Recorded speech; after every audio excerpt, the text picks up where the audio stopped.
Dans Jésus-Christ, que nous avons ainsi prié. Amen.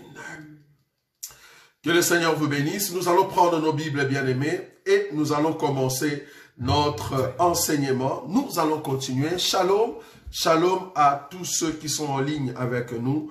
Que le roi de gloire vous bénisse. Nous allons prendre nos Bibles et nous allons continuer notre enseignement.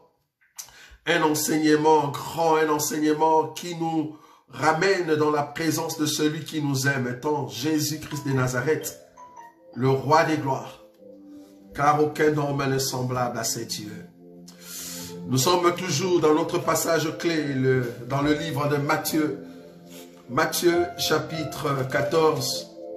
Petit à petit, nous allons vers la fin de ces grands enseignements sur la marche du fantôme sur la mer vers Bethsaïda. Nous sommes petit à petit, nous cheminons vers la fin. Il nous reste encore, à part le dimanche d'aujourd'hui, il nous reste encore 2 dimanches. Et c'est là-bas que nous allons mettre un point-virgule pour que le bien-aimé, d'autres bien-aimés viennent aussi porter leur contribution, amener aussi l'enseignement pour que le peuple des dieux voit combien Dieu a mis la diversité des dons dans le cœur de ses enfants et de ses serviteurs. Nous sommes dans le livre de Matthieu, Matthieu chapitre 22. Permettez qu'aujourd'hui nous soyons vraiment calmes vu au fait l'intervention que j'ai eue le vendredi. Cela s'est très bien passé par la grâce de Dieu.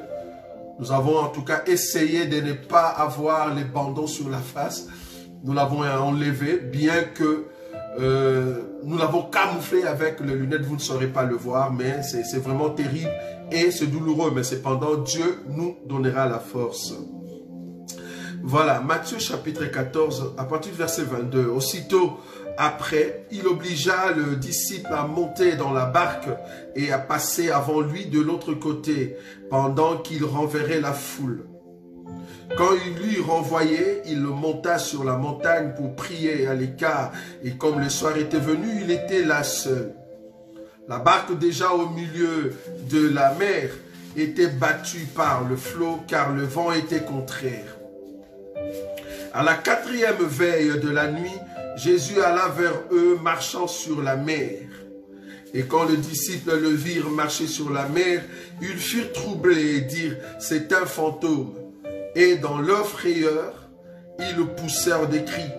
Jésus leur dit aussitôt, « Rassurez-vous, c'est moi, n'ayez pas peur. » Pierre lui répondit, « Seigneur, si c'est toi, ordonne que j'aille vers toi sur les eaux. » Et il dit, « Viens. » Pierre sortit de la barque et marcha sur les eaux pour aller vers Jésus. Mais voyant que le vent était fort, il eut peur.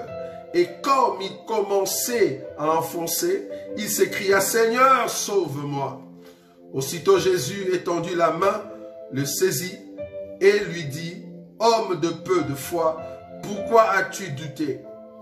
Et ils montèrent dans la barque et le vent cessa.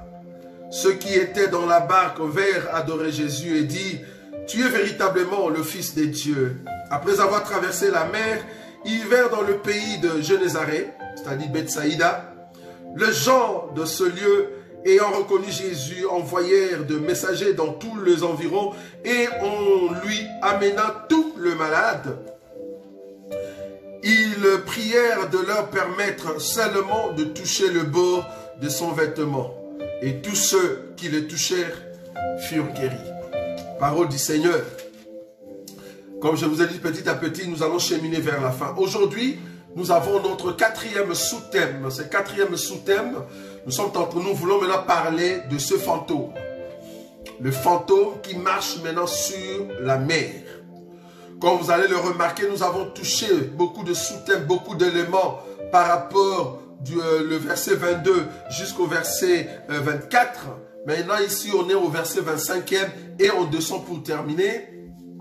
La Bible dit au verset 25e que c'était à la 4e veille. Comme vous le savez dans notre enseignement, s'il faut donner un rappel, le veille de nuit, quand on parle de veille de nuit, parce qu'ici on est à la 4e veille, c'est quoi le veille de nuit? Si vous prenez le livre par exemple de Marc, Marc chapitre, je vais le prendre rapidement, Marc chapitre 13. Marc chapitre 13.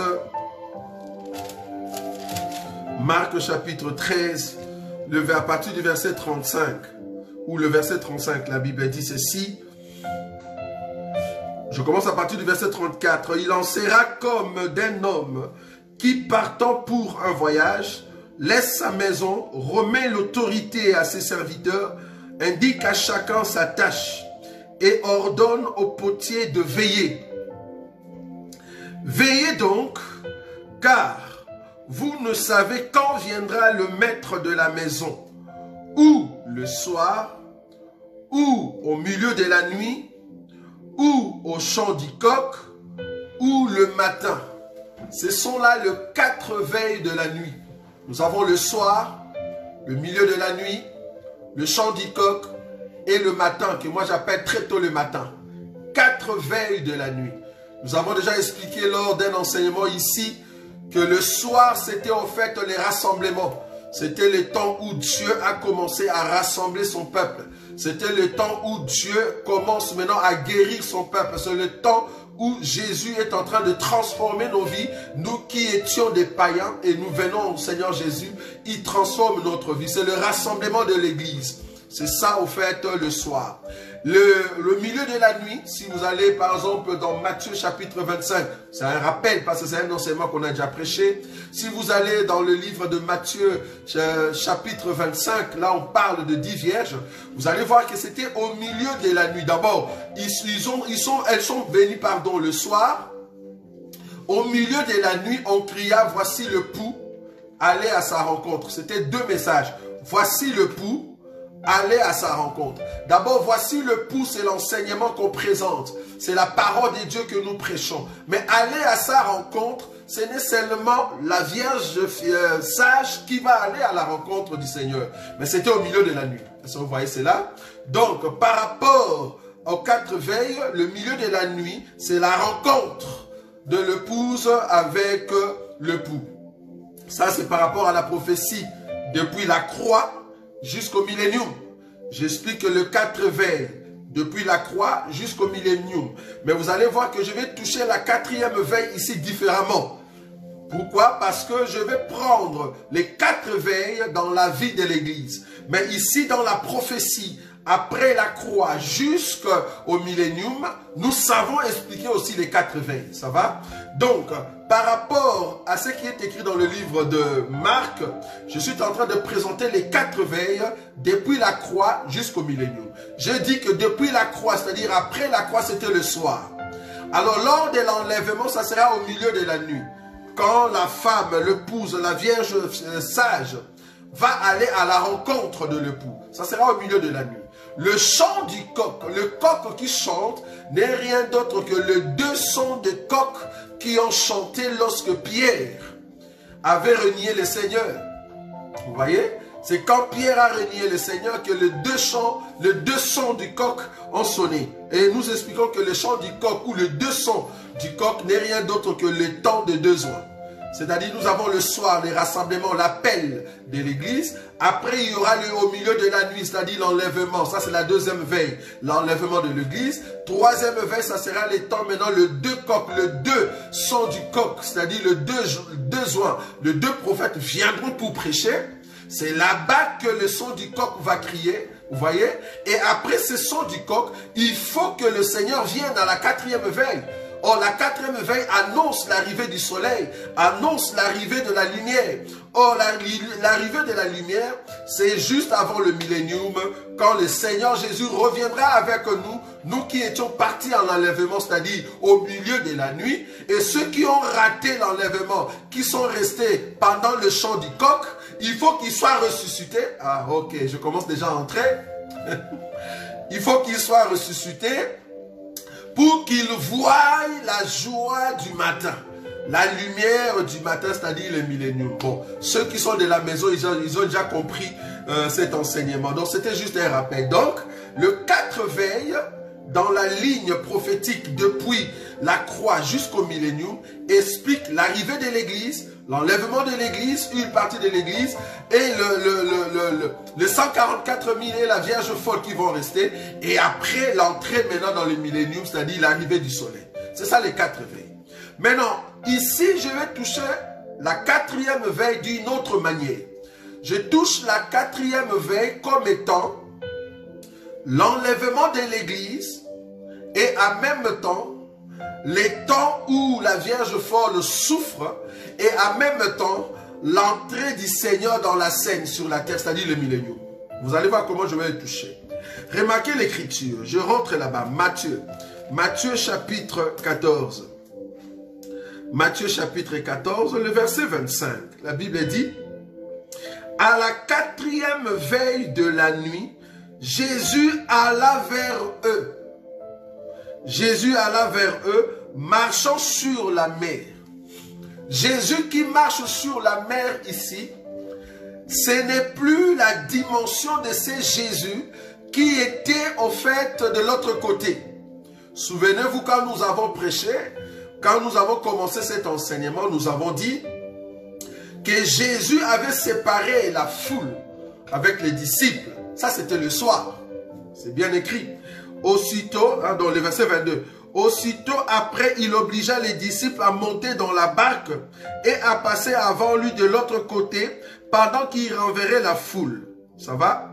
Quand il y renvoyait la foule, il monta sur la montagne pour prier à l'écart. Et comme le soir était venu, il était là seul. Remarquez, c'était le soir que Jésus était seul. Mais quand il est venu ici, c'est à la 4e veille. Or, le soir, c'est la première veille.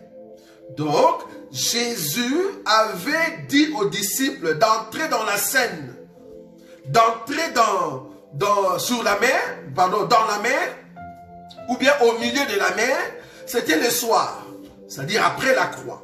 Nous avons expliqué au début que Jésus qui se met à l'écart, c'est Dieu c'est le Seigneur qui est en train d'intercéder pour nous.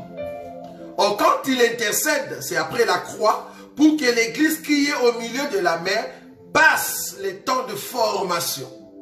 Donc les disciples qui sont à la mer, ils ont commencé cette marche le soir. Maintenant ici, vous voyez, le soir, il y a la 2e veille qui passe, il y a la 3e. Maintenant, c'est à la 4e veille que Jésus vient se présenter. C'est-à-dire, toutes les veilles commencent déjà à se terminer. Maintenant, comme il y avait des vents, remarquez ce que je vais toucher ici, un élément très important. J'explique la 4e veille par rapport à cette écriture. Mais je vous ai dit que les 4 veilles, je peux le placer de la croix jusqu'à l'enlèvement. Pardon, jusqu'au millénium. À la 4e veille, la Bible dit que Jésus est venu auprès des disciples.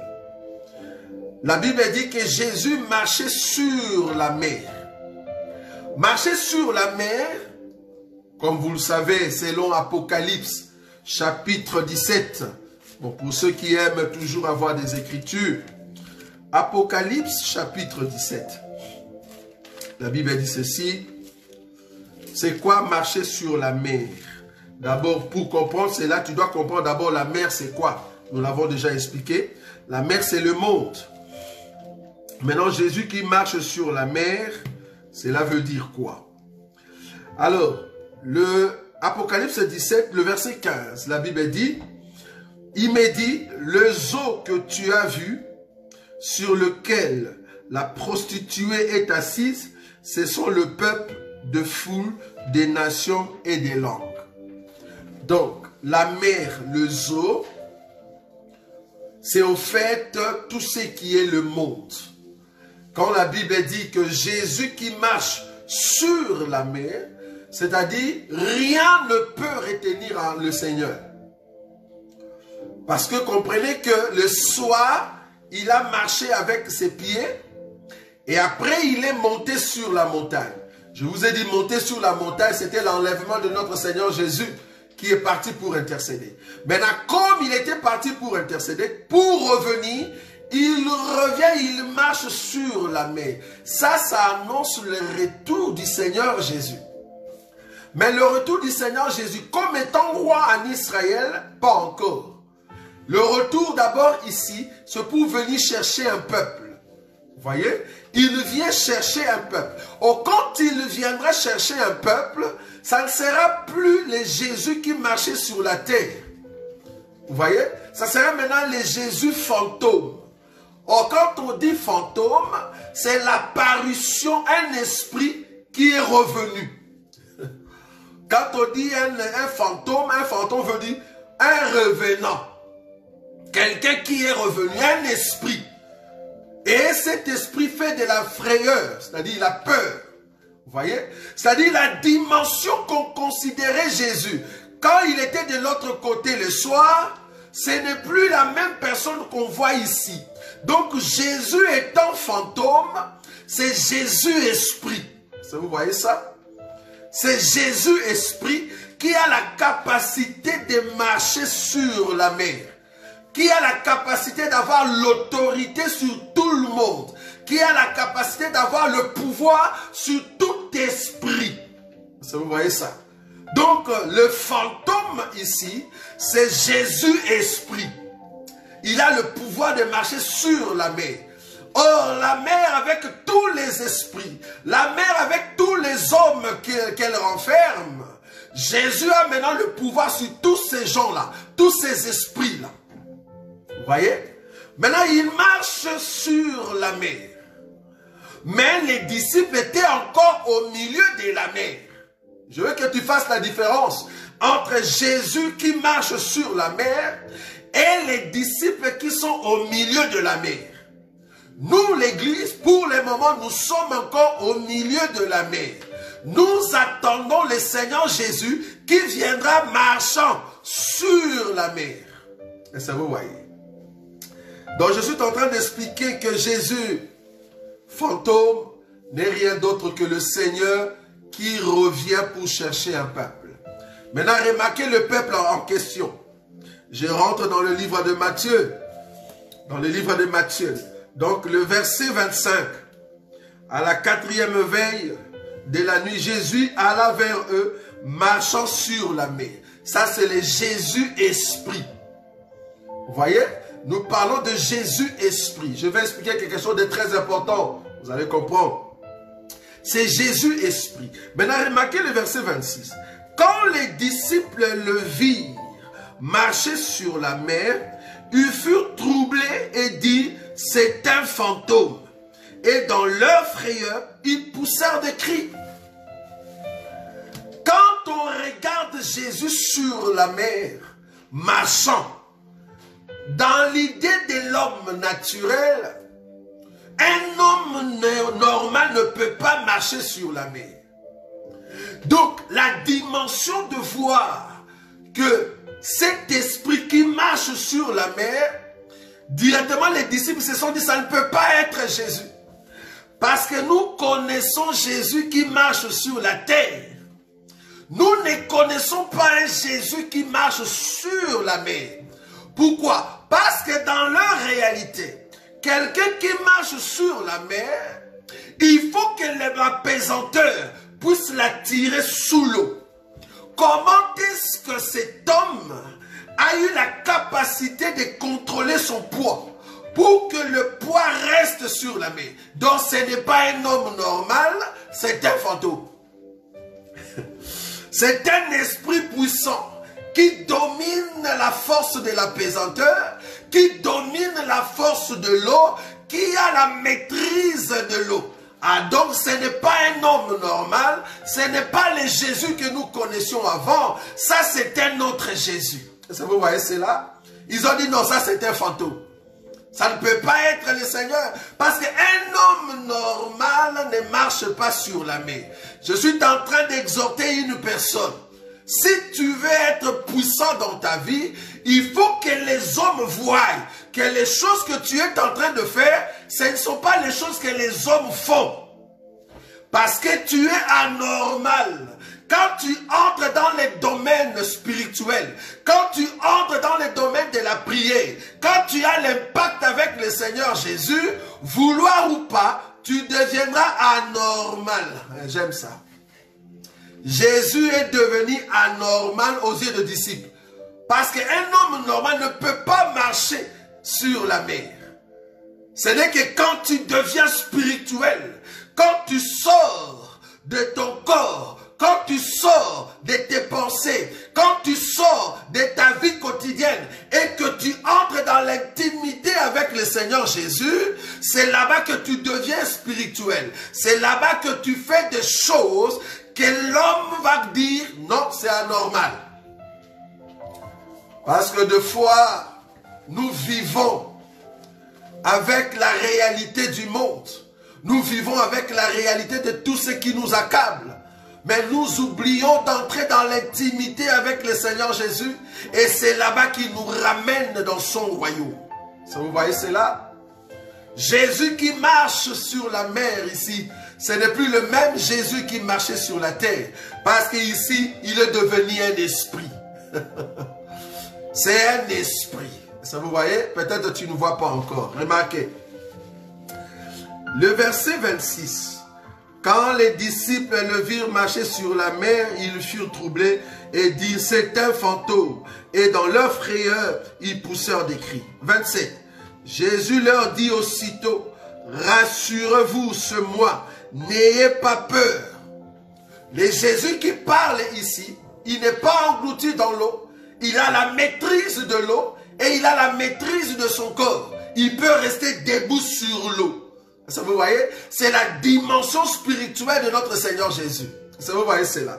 Maintenant, remarquez, le verset 29, non, verset 28. Pierre lui répondit, Seigneur, si c'est toi, ordonne que j'aille vers toi sur les eaux. Sur les eaux. Je vous ai dit que les eaux ici n'est rien d'autre que le monde. Maintenant, Pierre demande, Seigneur, moi, je suis dans les eaux. Je suis au milieu des eaux. Maintenant, si c'est toi, parce que toi, tu as la capacité de dominer les eaux, de dominer le monde, de dominer le démon, de dominer les esprits. Si c'est vraiment toi, Seigneur, ordonne que moi aussi, j'aime ça, ordonne que moi aussi, je marche sur les eaux, parce que je suis au milieu des eaux. Quand on est au milieu des eaux, quand on est au milieu des hommes, vouloir ou pas, tu auras la peur. Il faut demander au Seigneur que tu sortes de ta vie quotidienne, que tu sortes un peu de ta façon, de la routine, que tu entres dans la dimension avec le Seigneur. C'est comme ça que tu seras trop spirituel. Parce que quelqu'un qui est spirituel voit les choses autrement. Pierre a dit, ordonne que je vienne sur les eaux. Le verset 29. Et il dit, viens. Pierre sortit de la barque et marcha sur les eaux pour aller vers Jésus. Pierre quitta la barque, marcha sur les eaux pour aller vers Jésus. Le pied qui marche sur les eaux, c'est un pied fantôme. Pour marcher sur les eaux, tu dois être un fantôme. Parce que Jésus qui marchait sur les eaux, on a dit, ça c'est un fantôme. Un homme normal ne peut pas marcher sur les eaux. Donc Jésus qui marche sur les eaux, c'est un fantôme. Donc Pierre aussi, qui marche sur les eaux, c'est un fantôme. Pierre est devenu spirituel, bien-aimé. Il a le contrôle de son corps et le contrôle de l'eau à cause ou par l'ordonnance que le Seigneur a donnée. Quand Jésus donne l'ordre pour que tu sortes de tout ce qui est la vie quotidienne, pour que tu entres dans la dimension spirituelle, personne ne peut l'empêcher.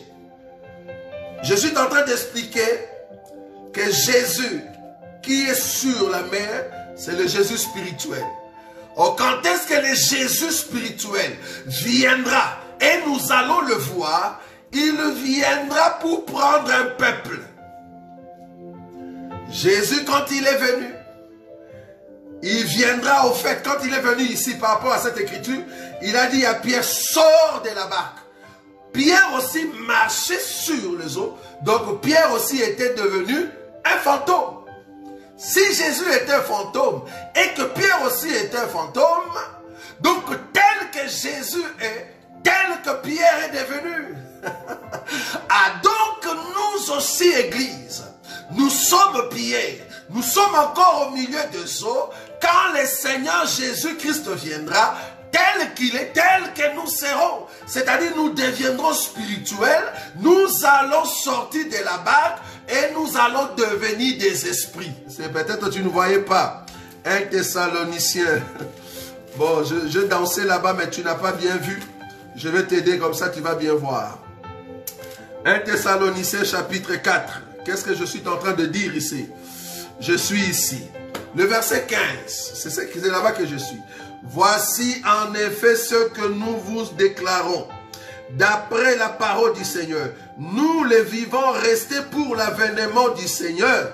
Restez pour l'avènement du Seigneur. L'avènement du Seigneur, c'est quoi? C'est Jésus qui vient comme un fantôme sur la mer.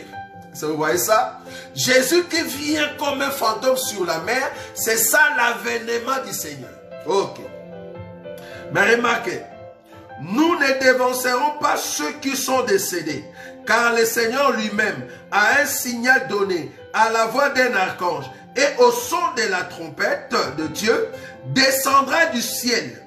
Et les morts en Christ ressusciteront premièrement. Ensuite, nous les vivants qui serons restés, nous serons tous ensemble enlevés avec eux sur des nuées à la rencontre du Seigneur dans les airs. Et ainsi nous serons toujours avec le Seigneur. À la rencontre du Seigneur dans les airs. Ici, les airs, c'est la mer. Pour que Pierre aille à la rencontre du Seigneur, il doit sortir de la barque. Je suis en train d'expliquer l'enlèvement de l'église. Pour que l'église soit enlevée, l'église va changer de corps. 1 Corinthiens chapitre 15. 1 Corinthiens chapitre 15, peut-être tu ne vois pas encore. 1 Corinthiens chapitre 15. Je vais prendre à partir du verset. Merci Seigneur. 1 Corinthiens chapitre 15, à partir du verset 51. Voici, je vous dis un mystère. Nous ne mourrons pas tous. Ah, donc il y a une partie de ceux qui vont mourir. Je viens, j'arrive, tu vas comprendre. Nous ne mourrons pas tous, mais tous nous serons changés. En un instant, en un clin d'œil, à la dernière trompette, la trompette sonnera et les morts ressusciteront incorruptibles et nous serons changés. Car il faut que ces corps corruptibles revêtent l'incorruptibilité et que ces corps mortels revêtent l'immortalité. Est-ce que vous voyez? Donc Pierre, qui sort de la barque, qui marche sur l'eau, c'est un Pierre incorruptible. Ah, il est devenu incorruptible parce que son corps peut contrôler les mouvements de l'eau. Il ne peut plus être attiré par la pesanteur, mais cette force ne vient pas de Pierre, mais cette force vient de l'ordre que le Seigneur a dit dans la vie de Pierre. Vous voyez? Cela explique l'enlèvement. Quand le Seigneur viendra, il vient comme un fantôme, un esprit que tout le monde ne voit pas, mais c'est seulement l'Église qui voit. Et c'est comme ça qu'il va nous faire sortir de la barque du monde et nous allons à la rencontre avec le Seigneur. Et quand nous montons à la rencontre avec le Seigneur, nous n'aurons pas le même corps que nous avons ici, parce que nous serons incorruptibles. Nous allons devenir comme des fantômes, des esprits. Ça, vous voyez? Nous pouvons maintenant marcher sur la mer. J'aime ça. Donc il y a une dimension doctrinale pour te dire que pour entrer dans la puissance, pour entrer dans tes promesses, tu dois sortir de ta vie quotidienne. Tu dois entrer dans l'intimité avec le Seigneur. Mais dans sa façon prophétique, nous expliquons l'enlèvement. Ça, vous voyez? Nous sommes en train d'expliquer l'enlèvement. Donc l'enlèvement ici, c'est quand le Seigneur Jésus dit à Pierre, sors, sors de la barque et viens. Vous voyez? Quand maintenant Pierre marche, le Pierre qui marche sur l'eau, c'est ça la Vierge sage. Le Pierre qui est sorti de la barque et qui marche sur les eaux, j'ai bien dit, sur les eaux, ça c'est la Vierge sage qui va à la rencontre de l'époux. Mais remarquez les mêmes pierres, la deuxième partie de ces pierres. Matthieu chapitre 14. Nous sommes en train d'expliquer la sortie de la barque de Pierre ici. Je dis que c'est l'enlèvement. Mais remarquez Matthieu chapitre 14, le verset maintenant 29 et 30. La Bible dit, et il dit, viens. Pierre sortit de la barque et marcha sur les eaux pour aller vers Jésus. J'ai dit que le Pierre qui marche sur les eaux, c'est l'Église, la Vierge sage, qui avait respecté la parole de Dieu et qui monte à l'enlèvement par la puissance qui l'attire, qui est Jésus. C'est Jésus qui attire Pierre et l'eau, les eaux n'ont plus le pouvoir sur Pierre. C'est ça, au fait, la montée de la Vierge sage lors de l'enlèvement. C'est ça l'enlèvement. Maintenant, remarquez la même personne, Pierre. Donc ici, nous avons Pierre qui sort, une partie des disciples reste dans la barque, il y a Pierre qui marche sur la mer, ça c'est la Vierge sage. Le reste des disciples, c'est au fait le peuple d'Israël, là où il y a les 144 000. Ils sont encore là-bas. Mais remarquez maintenant le Pierre, parce que Pierre doit identifier deux personnes. Doit identifier Matthieu chapitre 25, c'est-à-dire les 10 vierges. Vous voyez? Donc il y a 5 qui doivent entrer et 5 qui doivent rester. Donc Pierre représente les 10. Et dans ces 10, il y a le Pierre qui marche sur la mer. Je ne sais pas si tu vois ça. Pierre qui marche sur la mer, ça c'est la Vierge sage. Maintenant, remarquez la partie de Pierre qui va rester, c'est-à-dire la Vierge folle. Parce que Pierre représente l'Église. Une partie de l'Église va rater l'enlèvement. Mais une partie va entrer. Donc, Pierre qui marche, c'est la Vierge sage. Maintenant, le verset 30. Mais voyant que le vent était fort, il eut peur et comme il commençait à enfoncer, il s'écria, Seigneur, sauve-moi. Pierre qui commence à descendre dans l'eau ici, après avoir marché, c'est la partie de la Vierge folle qui va rester. Pourquoi? Parce qu'il sera en fait attaqué par les vents. Quand elle va voir que les vents commencent à l'attaquer, la peur viendra. Il faut qu'on les tue. Vous voyez? C'est comme ça que Pierre est en train de descendre dans l'eau. Vous voyez? Pierre descend dans l'eau. Le Pierre qui descend dans l'eau, ça c'est la Vierge folle qui va rater l'enlèvement. C'est la partie de l'Église qui auront peur, qui vont souffrir, qui vont passer encore dans le tourment et on va les tuer. Tuer veut dire entrer dans l'eau, s'enfoncer. Et c'est comme ça, dans leur souffrance, ils vont crier « Sauve-moi, ô Seigneur !» Alors quand nous allons revenir lors de l'enlèvement, c'est alors que le verset 31 va s'accomplir. Aussitôt Jésus étendit la main. J'aime ça. Aussitôt Jésus étendit la main, les saisit et lui dit, homme de peu de foi. Ah, qui est alors homme de beaucoup de foi? Donc il y a une partie d'hommes de beaucoup de foi et une partie d'hommes de peu de foi. Donc la partie de Pierre qui est peu de foi, c'est la Vierge folle. Mais la partie qui marchait, ça c'est la foi. Parce que là il était rassurant. Il marchait sur la mer. Ça c'est la Vierge sage. Mais la partie qui entre dans l'eau, c'est homme de peu de foi. Alors le Seigneur reviendra. Quand nous allons, au fait, entrer dans le millénium, avant d'entrer dans le millénium, le Seigneur viendra ressusciter la Vierge folle. Pierre qui sort de l'eau, c'est la résurrection de la Vierge folle. Vous voyez, c'est là. La Bible cache de vérité, bien aimé. C'est la résurrection de la Vierge folle. La Vierge folle qui sort maintenant de l'eau. C'est très important. Vous voyez, la Bible dit, le verset 31, aussitôt Jésus étendit la main, le saisit et lui dit, « Homme de peu de foi, pourquoi as-tu douté ?» Et ils montèrent dans la barque et le vent cessa. J'aime ça. Et le vent cessa. Ceux qui étaient dans la barque vinrent adorer Jésus et dire, « Tu es véritablement le Fils de Dieu. » C'est-à-dire, après la résurrection de la Vierge folle, il faut comprendre que c'est aussi la résurrection de 144 000. C'est-à-dire d'Israël qui étaient dans la barque parce qu'ils avaient tous peur. Quand on dit peur de vent, c'est-à-dire ils se cachaient. C'est aussi des ramassis ou les rescapés. Donc ils fuyaient, ils se cachaient parce que le vent était contraire. Mais il n'y a que Pierre, une partie de Pierre qui a marché sur la mer, qui n'a pas eu peur. Cette partie-là, c'est la Vierge sage.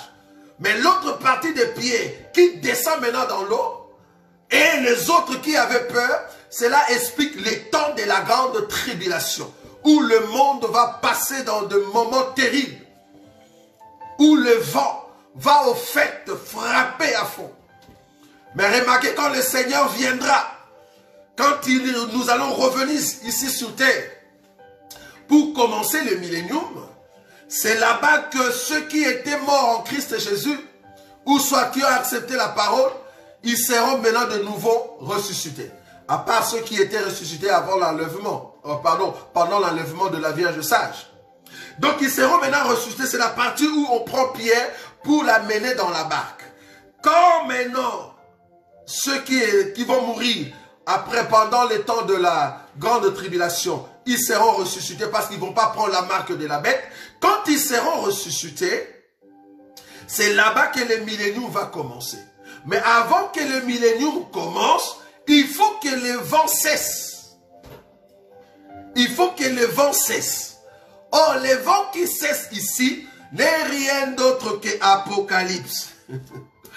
Voilà, je suis en train d'expliquer la ligne prophétique, le 70 semaines de Daniel, mais ici, ça va? 70 semaines de Daniel, je l'explique ici dans Matthieu, chapitre 14, à partir du verset 22. Remarquez, je vais prendre une écriture, Apocalypse, parce que la Bible dit, dans le livre de Matthieu, Matthieu chapitre 14, le verset 31, aussitôt Jésus étendit la main, les saisit et lui dit, homme de peu de foi, pourquoi as-tu douté? 32. Et ils montèrent dans la barque et le vent cessa. Je vais maintenant expliquer le vent cessa. C'est quoi? Pourquoi le vent a cessé? Le silence de ce vent-là. Pourquoi le vent n'a plus, au fait, bougé ou remué sa bouche? Au fait, c'est Apocalypse. Apocalypse chapitre 20. Apocalypse chapitre 20, le verset 1er. Puis je vis descendre du ciel un ange qui avait la clé de l'abîme et une grande chaîne dans sa main. Il saisit le dragon, le serpent ancien, qui est le diable et Satan, et il le lia pour 1000 ans. Il le jeta dans l'abîme fermant et scella l'entrée au-dessus de lui, afin qu'il ne séduise plus. Voilà, c'est le silence de ce vent. Ça, vous voyez ça? Ça, c'est le silence du vent. Afin qu'il ne séduise plus les nations, jusqu'à ce que les 1000 ans soient accomplis. Après cela, il faut qu'il soit délié pour un peu de temps. Ah, donc, le vent qui cesse ici veut dire Satan est lié. Jésus-Christ qui entre dans la barque et le vent cessa, c'est-à-dire Jésus entre dans son royaume. Pour entrer dans son royaume, on doit arrêter Satan. C'est comme ça qu'on a arrêté Satan. C'est comme ça que le diable sera lié pendant 1000 ans. C'est très important ce que nous expliquons. Donc pendant 1000 ans maintenant, le diable est lié. Alors le millénium peut commencer. Le millénium peut commencer. Or, pendant le millénium, c'est quoi? Pendant le millénium, on est en train d'adorer Jésus. Pendant le millénium, nous adorons Jésus. Remarquez, Matthieu chapitre 14.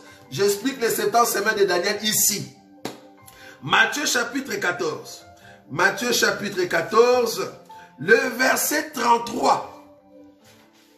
Le verset 33, la Bible dit, ceux qui étaient dans la barque vinrent adorer Jésus et dit, tu es véritablement le Fils de Dieu. Cela veut dire quoi? Que quand Satan sera lié, nous commençons le millénium. Or, le roi qui va régner pendant le 1000 ans, ça sera le Seigneur Jésus, celui que nous allons adorer. Si tu n'adores pas ce roi-là, ok, Malachie. Non, c'est Zacharie. Zacharie répond. Si tu n'adores pas ce roi-là, qu'est-ce qui va arriver? Zacharie chapitre 14. Zacharie chapitre 14. Tous ceux qui resteront de toutes les nations. Ok. Remarquez cette écriture ici. C'est la même écriture dans Matthieu chapitre 14. Le verset 33. Hein? La Bible dit ici.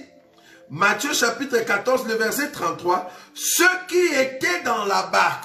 Vous voyez? C'est les rescapés, les restes. Les 144 000. La Vierge folle. Le peuple qui sont venus du ciel. Ces gens-là.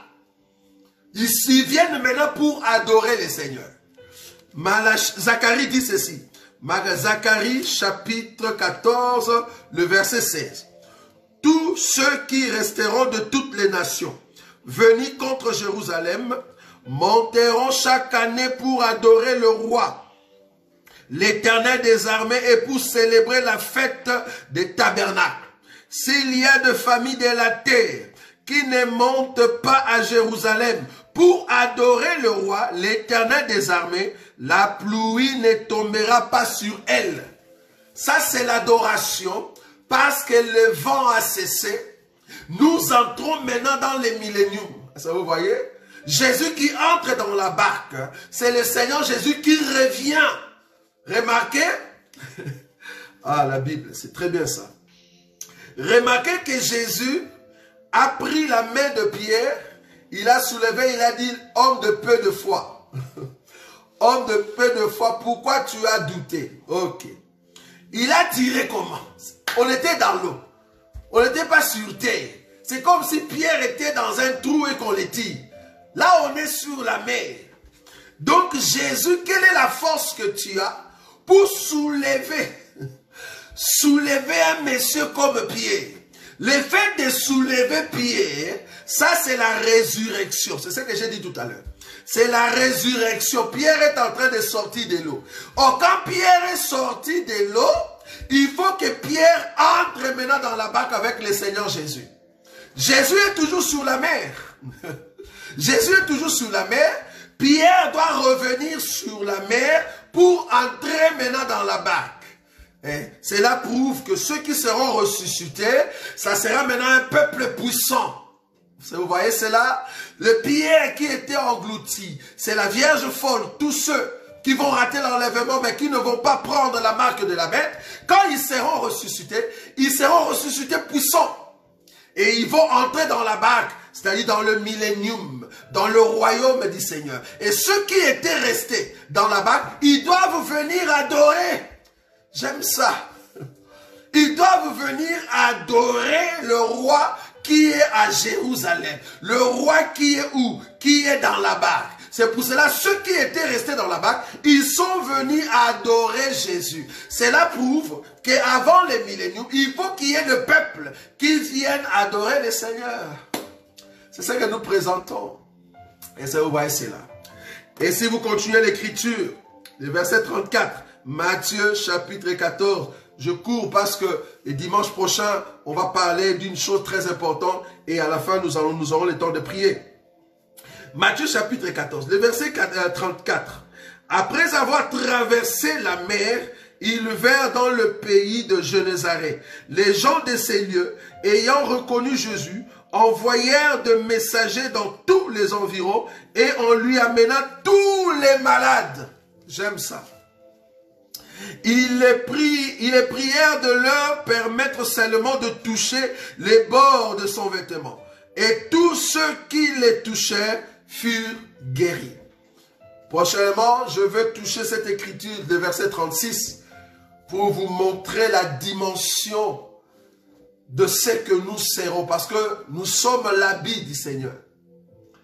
Et cet habit, lors de ce temps de millénium, nous allons vous montrer le pouvoir que nous aurons. Les ambassadeurs du Seigneur, ceux qui vont au fait travailler avec le Seigneur pendant le millénium. C'est ce que je vais dire le dimanche prochain. Donc ici, ce que nous pouvons retenir, c'est quoi? Ce que nous pouvons retenir, c'est la dimension puissante de celui qu'on appelle le fantôme. Parce que le fantôme, aujourd'hui, c'est l'esprit de notre Seigneur Jésus-Christ en nous. C'est lui, quand il commence un travail en toi, il t'amène dans la dimension puissante. Or, tu ne peux pas atteindre cette dimension puissante si toi-même tu n'entres pas en esprit. Si toi-même tu ne recherches pas les côtés spirituels de la chose. C'est ce que nous avons dit la fois passée. Je peux bien expliquer la parole. Je peux décortiquer des dimensions. Mais si je n'entre pas du côté spirituel de la chose, je veux rester comme un homme qui est en train de crier pour rien. Les gens vont aimer la sagesse. Les gens vont aimer la façon que je décortique la parole. Mais il n'y a pas l'impact, il n'y a pas ces côtés spirituels de la parole. Vous voyez? Tu ne peux pas marcher avec cet enseignement étant donné que tu n'es pas puissant. Étant donné que tu n'es pas puissant. Nous avons eu le temps de parler sur le songe. Que Dieu te parle à chaque fois quand tu dors. Et nous avons dit que quand Dieu te montre cela, c'est pour te donner des avertissements et en même temps venir sceller l'enseignement. L'enseignement que tu écoutes, quand tu le mets en pratique, Dieu vient pour sceller cet enseignement. Ça vous voyez? Et c'est là-bas que tu es fort. C'est là-bas que tu marches dans l'assurance. Mais il y a beaucoup d'entre vous. Là, je vais maintenant exhorter une personne. Il y a beaucoup d'entre nous. Ils trouvent bien cet enseignement. Ils aiment aussi cet enseignement. Ils ont même donné des témoignages. Je ne peux pas aller à un autre endroit si ce n'est que dans cet enseignement. C'est bien, c'est pas mauvais, c'est très bien.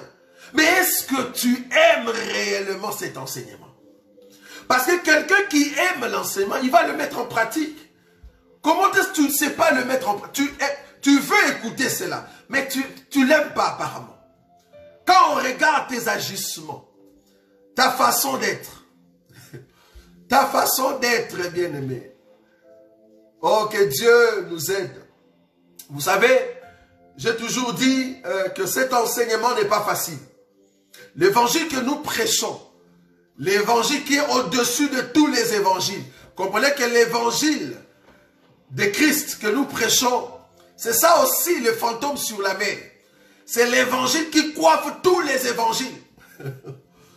Quand tu vois quelqu'un prêcher, s'il ne prêche pas l'évangile des apôtres et des prophètes, tu n'as pas le fantôme, bien-aimé.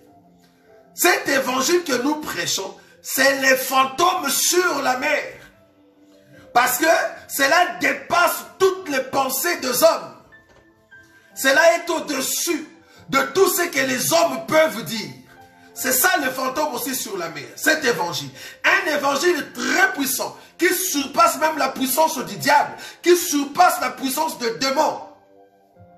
Un évangile puissant. Mais pour que cela devienne puissant, pour que cet évangile soit réellement un fantôme aux yeux des hommes, tu dois le mettre en pratique.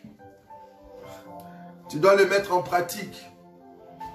C'est malheureux. Vous savez, quand la Bible dit, je vais prendre une écriture, 1 Timothée, je vais quand même t'exhorter, bien-aimé, parce que je ne saurais pas passer ou terminer aujourd'hui sans pour autant te dire ces choses. 1 Timothée chapitre 2, le verset 9. Je veux aussi que les femmes, vêtues d'une manière décente, avec pudeur et modestie, ne séparent ni de tresses, ni d'or, ni de perles, ni d'habits somptueux.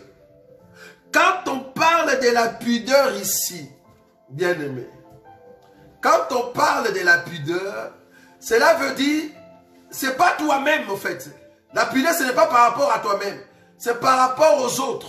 C'est comment les autres te voient. Ça dit toi-même, tu peux ou ne pas être pudeur dans ta maison. On s'en fout. Mais du moment où tu sors dehors, du moment où tu prends une photo, du moment où tu prends une vidéo, du moment où on te filme et qu'on va le mettre dans tes réseaux sociaux, il faut te dire, est-ce que je suis pudeur pour les autres? Est-ce que je suis pudeur pour les autres? C'est ça la question. C'est vrai qu'il fait chaud. Ne profitez pas. Soit disant, il fait chaud, c'est l'été. Hein, frère Roger, laisse-nous un peu. Nous voulons nous habiller, je ne sais pas comment. Au temps de Jésus, le mari de Magdala, c'est le même soleil qu'on voit ici. C'est toujours le même soleil qui était à leur temps.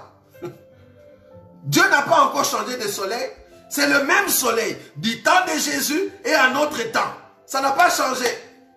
Et les maris de Magdala respectaient l'enseignement. Comment est-ce que toi tu ne respectes pas l'enseignement juste parce qu'il y a du soleil? Soit disant il fait chaud, tu es en train de nous mettre un cinglé là, un cinglé. Tu vas un cinglé. Toi notre soeur, un cinglé. C'est grave. Tu es un cinglé. Hein? Tu es vraiment un cinglé quoi. Grave. Soit disant il fait chaud. Tu as un culotte. Et puis tu prends une image. Tu le postes. Qu'est-ce que tu veux qu'on dise? On se demande si réellement tu respectes l'enseignement. Hein? On parle de la modestie, pudeur, décence. C'est l'enseignement aussi. L'enseignement, ce n'est pas seulement ne pas voler, n'insultez pas, non. Pudeur, modestie, décence. Ça parle aussi la base de l'enseignement. Donc quand tu ne le mets pas en pratique, tu veux profiter du soleil, ah, on comprend que toi, en fait, l'agneau en question, tu choisis des morceaux.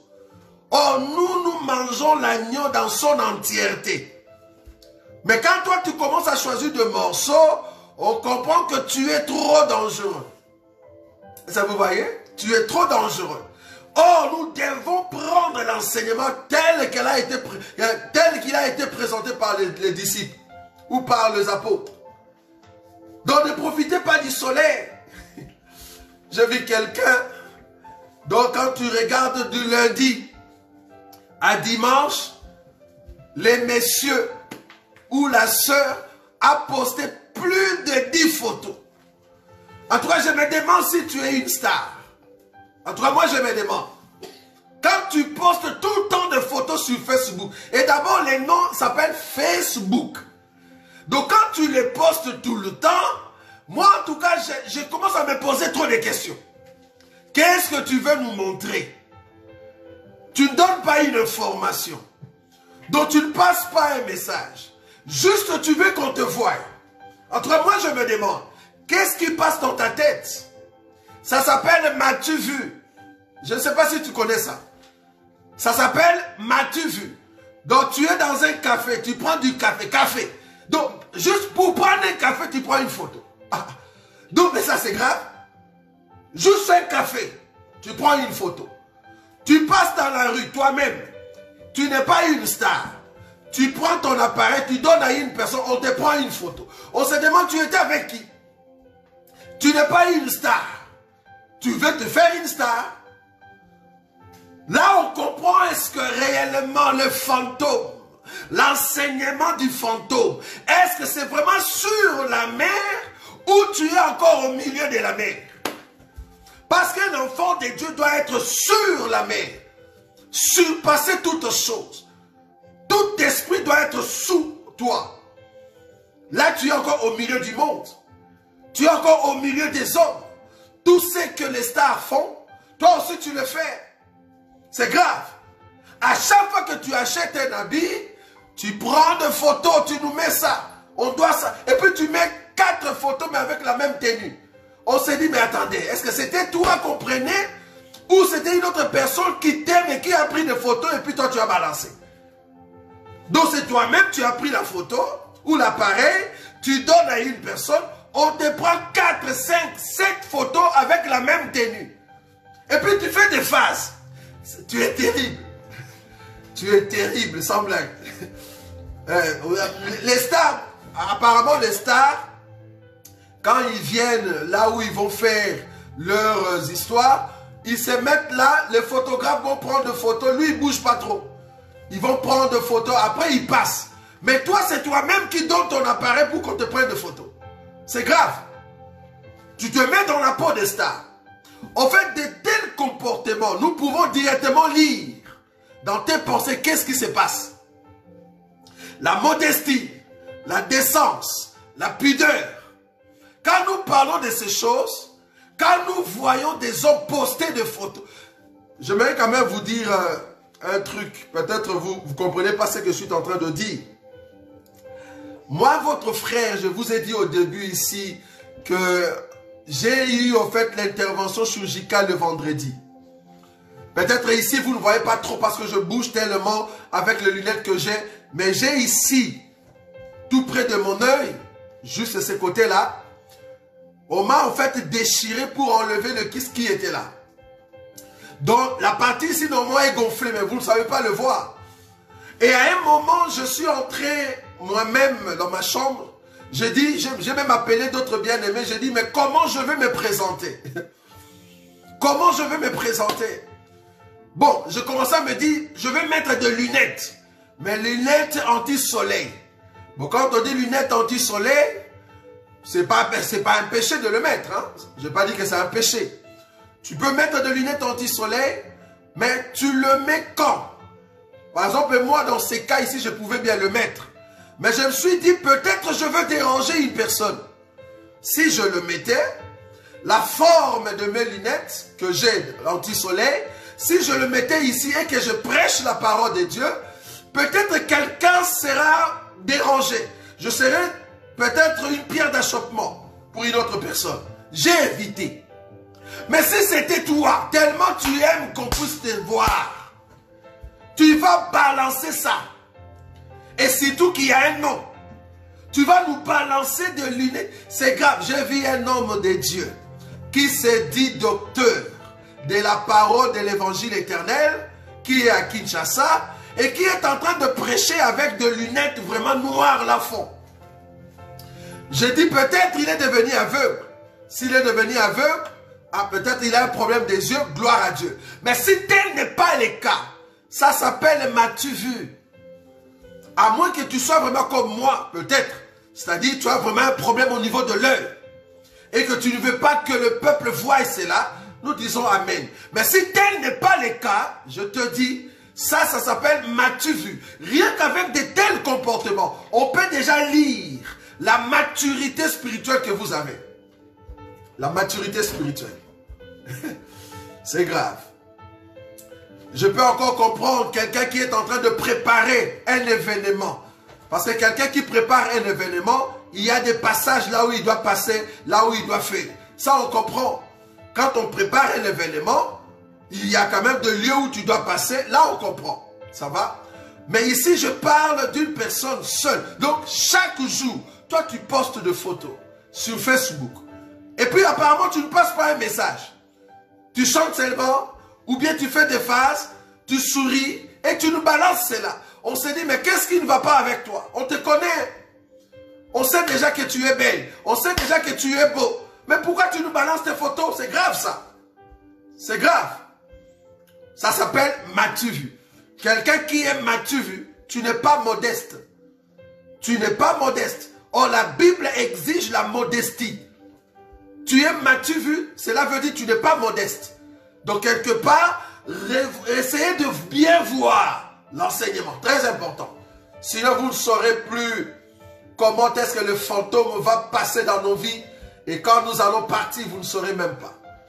Que Dieu vous soutienne. Très important. Voilà ce qu'on avait à dire aujourd'hui. Parce que le Seigneur est tellement bon et il nous aime. Il nous reste 2 dimanches. Le dimanche prochain, nous allons maintenant expliquer l'habit de Jésus qui guérissait le malade. Quand est-ce que cet habit est puissant? C'est là-bas que nous allons maintenant expliquer que nous sommes des signes et de prodiges, de présages pour ce temps ici. Si tu es réellement un habit de Jésus, tu es capable de guérir avec le nom de Jésus, le malade, de manifester la puissance. C'est là-bas que nous allons prêcher le dimanche prochain. Et le dernier dimanche, je crois que ça sera le dimanche du 4 juillet. C'est là-bas que nous allons maintenant prendre le temps dans la prière pour tous ces temps que nous avons eu dans notre enseignement. Donc ne manquez pas, le dimanche prochain, nous serons encore là. Très important. Tendre Père, nous te disons un grand merci. Un grand merci parce que tu réalises de grandes choses dans nos vies. Tu es celui qui nous garde dans ta fidélité. Ton amour est redoutable. Nous t'aimons tellement, Jésus. Permets que cet enseignement trouve place dans nos cœurs, afin de proclamer ta grandeur parce que tu es Dieu. Bénis mon frère, bénis ma sœur pour